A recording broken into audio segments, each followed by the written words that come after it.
Welcome back. A group of treaty chiefs is calling for a treason investigation into the actions of the Premier over the October referendum. And it prompted this response from Danielle Smith on Wednesday.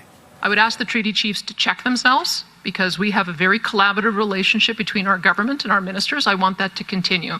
But this kind of overwrought language has no place in a democracy. Treaty 6, 7, and 8 chiefs unanimously passed a resolution this week calling for the RCMP and the federal and provincial auditors general to investigate the Premier and the UCP government. The group says calling a referendum related to separation risks Canadian sovereignty and the treaty relationship.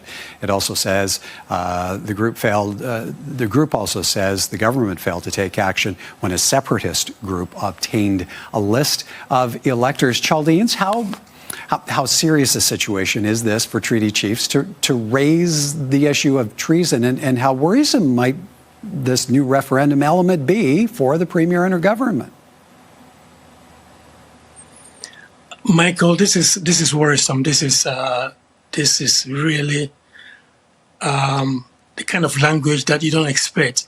And I think Dawn mentioned that this is becoming emotional, and emotions often drive this kind of messaging. So to really cite the Premier as being treasonous and calling for an investigation, I think it's a bit of an overwrought language. And look, the Assembly of Treaty Chiefs has been at loggerheads with the Premier. In February, they called for a non-confidence vote in the Premier. So the relationship hasn't been solid.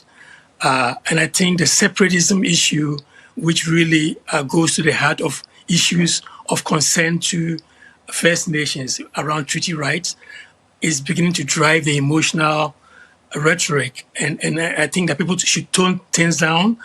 And particularly, I'm worried about safety on First Nations territories with the rhetoric that is going on.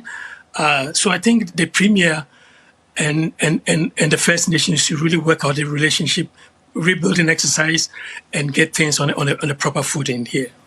Don, what's to be made of the Premier's response? She also labeled the call by the treaty chiefs as disgraceful.